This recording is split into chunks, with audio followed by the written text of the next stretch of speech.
माँ, पीने का पानी बहुत गर्म है, मुझे ठंडा पानी पीना है। आपको पता है, मेरी सहेली शालू के पापा कल नया फ्रिज लाए हैं। आज जब मैं उसके घर गई थी, मैंने वहाँ पर इतना ठंडा पानी पिया था कि आपको बता नहीं सकती। पिंकी बेटा, तुझे तो पता है अभी तेरे पापा और मैं इतना नहीं कमाते कि हम इतना महंगा फ्रिज खरीद सके। हाँ, तुझे ठंडा पानी पीना है ना? आज मैं काम से आते हुए मालकिन से बर्फ लेती आऊंगी, फिर बर्फ का पानी ठंडा करके पी लेना। मैंने रोटी बना कर रख दी है, तो खा लेना। माँ, लाइट चली गई, मुझे बहुत गर्मी लग रही है। क्या मैं भी आपके साथ काम पर चलूं? वहाँ पंखे में थोड़ी देर बैठ जाऊंगी। ठीक है चल, पर वहाँ जाकर चुपचाप बैठना, नहीं तो मालकिन गुस्सा करेंगी। ठीक है माँ, मैं वहाँ पर चुपचाप बैठ जाऊंगी। पिंकी की माँ घरों में सफाई बर्तन का काम करती थी और पिता रोजाना की मजदूरी करते थे। गरीब के लिए तो हर मौसम एक चुनौती बनकर आता है। हर बार की तरह इस बार भी गर्मी ज्यादा पड़ रही थी और पिंकी गर्मी से परेशान थी। पंखे की थोड़ी हवा मिल जाए, इसी उम्मीद से पिंकी आज अपनी माँ के साथ काम पर चली जाती है। अरे शारदा, पिंकी को साथ लाइए। क्या हुआ? मालकिन ये साथ आने की जिद करने लगी तो लाना पड़ा। मैंने इसे मना भी किया, पर अच्छा ठीक है, तू पहले जाकर बर्तन कर ले, और पिंकी तू मेरे साथ आ। अब तू आई गई है तो एक काम कर, छत की झाड़ू लगाकर सारे गमले एक तरफ करके रख दे। पर मैं तो पंखे। ओह नो, छत पर कितनी गर्मी है। ओह मॉम, आप छत पर क्या कर रहे हो? प्रिया बेटा, तुम छत पर क्यों आई हो? जाओ एसी चलाकर बैठो और अपनी आइसक्रीम नीचे जाकर खाओ। तुम्हें कितनी बार समझाया है, इन काम वालियों के सामने कोई भी चीज मत खाया करो, नजर लग जाती है। अब जाओ, नहीं तो धूप में पैर चल जाएंगे। मैं पिंकी को काम समझा कर आती हूँ, तब तक एसी चलाकर कमरा ठंडा कर दो। Okay mom. कितनी टेस्टी आइसक्रीम है। अब इसे खाते हुए मैं टीवी पर अपना फेवरेट शो देखूंगी। अरे बाप रे, धूप से तो शरीर मानो जल जाएगा। पिंकी सुन, तू अच्छे से झाड़ू लगाकर ही नीचे आना, मैं जा रही हूँ, धूप में और खड़ा नहीं हुआ जाता। पिंकी की आंखों में आंसू आ जाते हैं। वो बेचारी तो पंखे की हवा खाने आई थी, पर मालकिन ने उसे काम पर लगा दिया। पिंकी तपती धूप और गर्मी में छत पर झाड़ू लगाने लगी। तभी शारदा आ जाती है। पिंकी, ला ला बेटा, झाड़ू मुझे दे, मैं लगा दूंगी, तू छांव में जाकर बैठ जा। माँ, मैं नीचे जाकर पंखे में बैठ जाऊँ? यहाँ बहुत धूप और गर्मी है। ठीक है बेटा, मैं आंगन का पोछा लगाकर पंखा चलाकर आई हूँ, तू थोड़ी देर बैठ जा, तब तक आंगन भी सूख जाएगा। मैं आकर पंखा बंद कर दूंगी। पिंकी नीचे जाकर आंगन में बैठ जाती है। तभी मालकिन फ्रिज में से आम निकालते हुए बोली, पिंकी इधर तो आ जरा। लगता है मालकिन मुझे आम खाने को पूछ रही है, कब से मैंने आम नहीं खाया। जी मालकिन, आपने बुलाया? ये पंखा फालतू का चला रखा है, बंद करो इसे। शारदा, तुमसे कितनी बार कहा है, आजकल गर्मियों में आंगन बिना पंखे के ही सूख जाता है, फालतू में इतनी देर तक पंखा चलता रहता है। पता है बिजली का कितना मोटा बिल आया है हमारा। अब तुम लोगों को तो इस बात से कोई मतलब होता नहीं है, हमें तो सोचना पड़ता है ना। मॉम, मैंगो शेक बनाकर जल्दी आओ, मैंने एसी चला रखा है, रूम बिल्कुल शिमला जैसा ठंडा हो रहा है। आपने एसी कंबल कहाँ रखा है? मुझे ठंड लग रही है। मैंने अलमारी में रख दिया था, ले लो। अच्छा मालकिन, काम हो गया, मैं चलती हूँ। शारदा पिंकी के साथ घर वापस जाने लगती है। रास्ते में पिंकी का मन उदास था। शारदा को ये बात समझ में आ रही थी। पिंकी बेटा चल, मैं तुझे बर्फ का गोला खरीद देती हूँ। पता है, गर्मी में बर्फ का काला खट्टा गोला खाने में जो मजा है ना, वो अलग ही है। हाँ माँ, मुझे बर्फ का गोला खाना है। भैया, चटपटा मसाला भी ऊपर डाल देना। तुम भी खाओ ना माँ। हाँ हाँ, खाती हूँ खाती हूँ। भैया एक और बना दो। मेरी बच्ची के चेहरे पर खुशी आ गई, वरना ये तो मालकिन के घर बिल्कुल उदास हो गई थी। अगले दिन शारदा काम पर पहुंचती है। आंगन का पंखा चलाने की जरूरत नहीं है, ऐसे ही सूख जाएगा। ठीक है मालकिन, मैं चलती हूँ। अभी मना ना करती तो इसका क्या था, पंखा खुला छोड़कर भाग जाती। अब आराम से कुंडी लगाकर कुछ देर एसी में बैठूंगी। हे राम, मैं मर गई, कोई बचाओ। अरे, ये तो मालकिन के चीखने की आवाज है। क्या हुआ मालकिन? हे भगवान, मालकिन तो बेहोश हो गई हैं। अब क्या करूं? मेरे पास तो मालिक का फोन नंबर भी नहीं है। हाँ, रिक्शा बुलाकर इन्हें डॉक्टर के पास ले जाती हूँ। शारदा रिक्शे वाले की मदद से मालकिन को बराबर वाले डॉक्टर के पास ले जाती है। घबराने की कोई बात नहीं है, अचानक गिरने की वजह से ये अपने आप को संभाल नहीं पाई, इसलिए बेहोश हो गई। पता नहीं, अचानक पानी पर पैर फिसला और मैं गिर गई। शारदा, तुम मुझे यहाँ लेकर आई हो, पर तुम तो चली गई थी।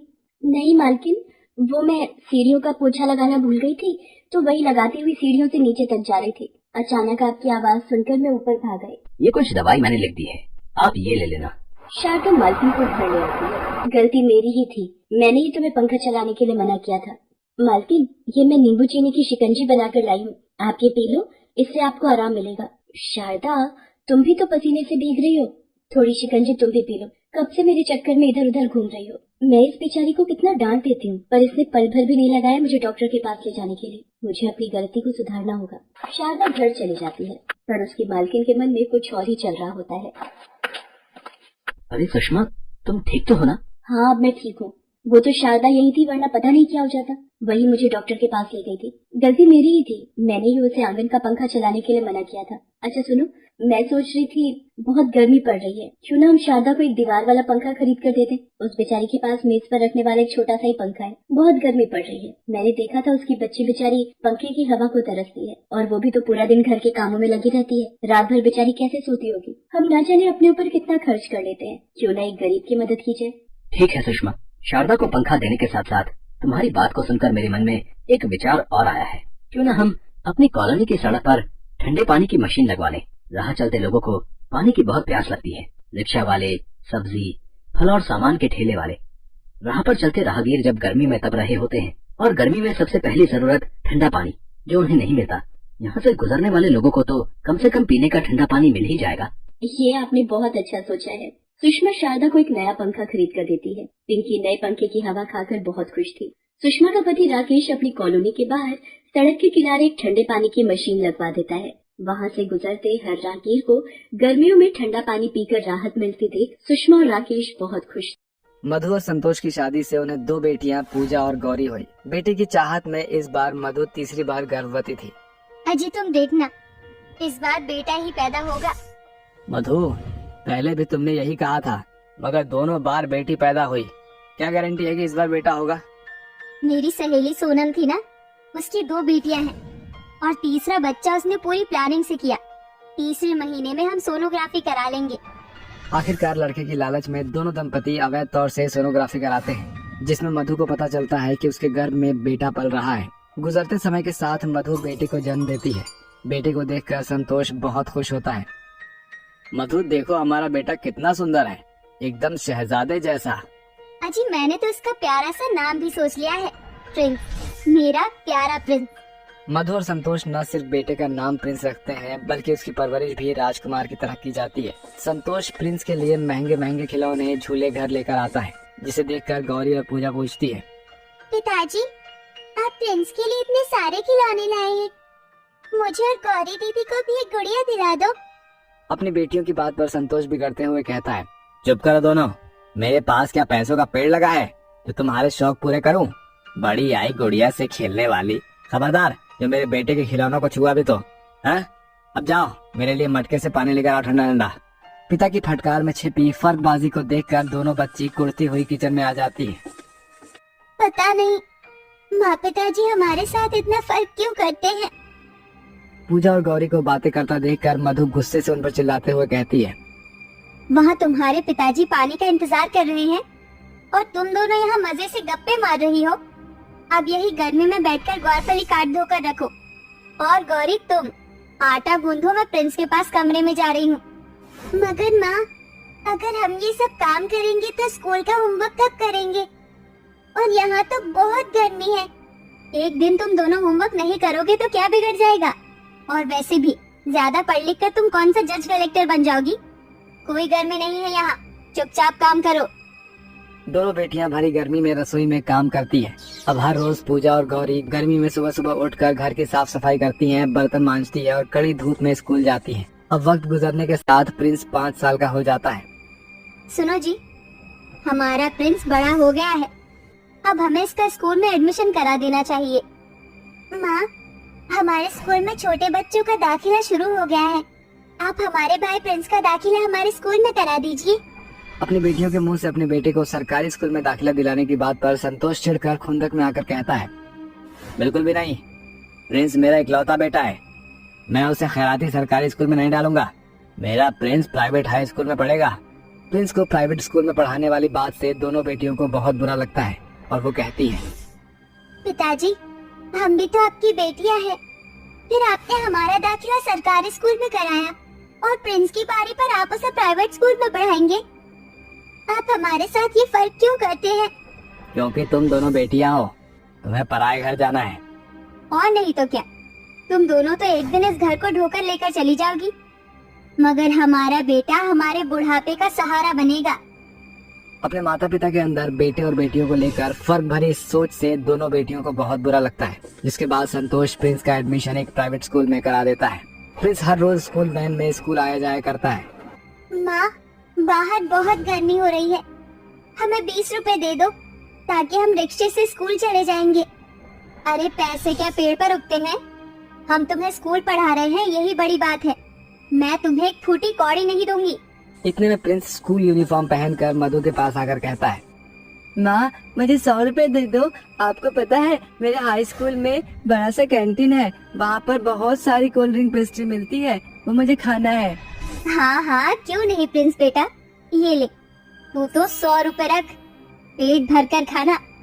अपनी माँ के इस फर्क पर पूजा और गौरी आंसू भरी आंखों के साथ स्कूल निकल जाती हैं। चारों ओर चिलचिलाती हुई धूप थी। गौरी और पूजा पूरे रास्ते पसीने से तर होकर स्कूल पहुँचती है। रात में दफ्तर से घर लौटते वक्त संतोष अपने बेटे प्रिंस के लिए चॉकलेट आइसक्रीम लाता है। प्रिंस, प्रिंस कहाँ है मेरा राजा बेटा? पिताजी आप आ गए? हाँ, और मैं अपने राजकुमार के लिए चॉकलेट और आइसक्रीम भी लेकर आया हूँ। पिताजी, मैं और पूजा भी आइसक्रीम खाना चाहती हैं। आप हमारे लिए आइसक्रीम नहीं लाए? तुम दोनों अपने ढीठपन से बाज नहीं आओगे, है ना? जब देखो मेरे बेटे से बराबरी करते रहती हो। कोई आइसक्रीम नहीं मिलेगा तुम लोगों को। अपने पिता की शाह पाकर प्रिंस अपनी बहनों को चिढ़ा चिढ़ा कर ठंडी ठंडी आइसक्रीम खाता है। वहीं बेचारी बच्चियां मन मार कर रह जाती हैं। इसी फर्क के साथ संतोष और मधु के बेटे और बेटियां बड़े हो जाते हैं। और फिर पिताजी, आपको पता है मेरे सभी दोस्तों के घर पर एयर कंडीशनर है, फ्रिज है, सब कुछ है, मगर मुझे तो इस खटारे पंखे की हवा में सोना पड़ता है। माँ, पिताजी मैं बड़ा हो गया हूँ, मुझे पर्सनल कमरा चाहिए और एसी भी। हाँ हाँ प्रिंस, तू चिंता मत कर, आज से हमारा कमरा तेरा और हम बगल वाले कमरे में रहेंगे। फिर मैं पूजा कहाँ रहेंगे? आज से तुम दोनों स्टोर रूम में रहोगी, सुना ही तो है। मगर माँ, वहाँ कैसे रहेंगी माँ? वहाँ कितनी गंदगी और गर्मी है। ज्यादा नखरे मत दिखाओ तुम दोनों, समझी ना? आज से तुम दोनों स्टोर रूम में सोगी। एक तरफ जहाँ संतोष अपनी सेविंग खर्च करके अपने बिगड़ैल बेटे के लिए महंगी एसी लेकर आता है, वहीं दूसरी तरफ दोनों बेटियां स्टोर रूम में सोती हैं, जहाँ पर एक पंखा भी नहीं होता। वो कमरा गर्मी और भपके से तप रहा होता है, जिस कारण दोनों सारी रात गर्मी में जागती है। वहीं दूसरी तरफ प्रिंस एसी की ठंडी ठंडी हवा में ठाठ से फोन पर लेटकर नाइट चैटिंग करता है। धीरे धीरे प्रिंस बुरी आदतों में पड़कर अपने पिता के पैसे चोरी करने लगता है और साथ ही उनसे झूठ बोलकर पैसे ठगता है और सट्टा जुआ भी खेलने लगता है। वहीं दोनों बेटियां अपने माता पिता के ताने सुनकर भी पूरी लगन से पढ़ाई करती हैं। माँ, पिताजी, मुझे और पूजा को कुछ किताबें खरीदनी है, हमें 500 रुपए चाहिए। तुम दोनों की कॉपी किताबों के खर्चे खत्म ही नहीं होते। अभी तुम्हारे पिताजी का हाथ तंग है, पैसे नहीं है। माँ, आपके और पिताजी के पास बेटियों के लिए पैसे होते ही कब है? बचपन से लेकर अब तक हम दोनों बहनें माता पिता के होती हुई गर्मी और गरीबी में गुजारा कर रही हैं। मगर प्रिंस की महंगी से महंगी ख्वाहिश भी पल भर में पूरी हो जाती है, क्योंकि वो इस घर का बेटा है। अपनी बेटियों को अपने हक में बोलता देखकर मधु उन्हें खींच कर थप्पड़ मार देती है, मगर वो कुछ भी नहीं बोलती। समय ऐसे ही गुजरता है। तभी एक दिन मधु और संतोष अपने बेटे के कमरे में एसी की ठंडी हवा में बैठे होते हैं। तभी प्रिंस अपने माता पिता को अपने कमरे में बैठा देखकर पिनकते हुए कहता है, माँ, पिताजी ये क्या है? एक तो आप दोनों मुझसे बिना पूछे मेरे कमरे में आ गए और मेरे एसी के आगे जमे हुए हैं। एक काम कीजिए, जाइए यहाँ से। मगर बेटा, प्रिंस अपने पिता की बातें सुने बगैर ही जबरन उन्हें कमरे से भगा देता है। प्रिंस का ये सलूक संतोष और मधु को बहुत खटकता है। बाहर आते ही मधु गर्मी में बेहोश होकर गिर जाती है। संतोष प्रिंस को पुकारता है, प्रिंस बेटा, तेरी माँ बेहोश हो गई है, पानी ला।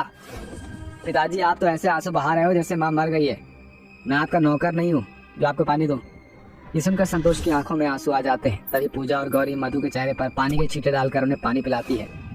भगवान का शुक्र है जो माँ ठीक है। पिताजी, हम थोड़ी देर में आते हैं। इसके बाद पूजा और गौरी अपने माता पिता के लिए एक फ्रिज और एसी लेकर आती है और उनका मुंह मीठा कराती है। ये लीजिए माँ, मिठाई खाइए। पिताजी, आप भी मिठाई खाइए। अब आप दोनों को गर्मी में नहीं रहना, आप इस एसी की ठंडी हवा में ठाठ से रहेंगे और अब आपको ठंडे पानी के लिए तरसना नहीं पड़ेगा। वैसे माँ पिताजी, आपको ये जानकर खुशी होगी कि आपकी बेटियां इस जिले की जज और कलेक्टर बन गई है। ये सुनकर मधु की आंखों के आगे वो वक्त याद आ जाता है जब उसने अपनी बेटियों को जज कलेक्टर न बनने का ताना कसा था। मेरी बेटियों, मुझे माफ कर दो। जिस बेटे को हमने कभी कोई कमी नहीं दी, उसने आज हमारी बेकदरी की। मगर तुम दोनों ने बचपन से अब तक गर्मी, गरीबी और हमारा किया गया फर्क झेलकर भी हमारा नाम रोशन कर दिखाया। सचमुच बेटियां बेटों से कम नहीं। मैं हमेशा बेटे और बेटियों में फर्क करता रहा, मगर आज मुझे फक्र है कि मैं बेटियों का बाप हूँ। संतोष और मधु ने जिन बेटियों का जिंदगी भर तिरस्कार किया था, आज उन्हीं बेटियों ने उनका नाम ऊंचा करके दिखाया था, जिसे देखकर प्रिंस का गुरूर भी चकनाचूर हो जाता है। आज मधु और संतोष के मन से बेटे बेटी के बीच फर्क भरा व्यक्तित्व हमेशा के लिए मिट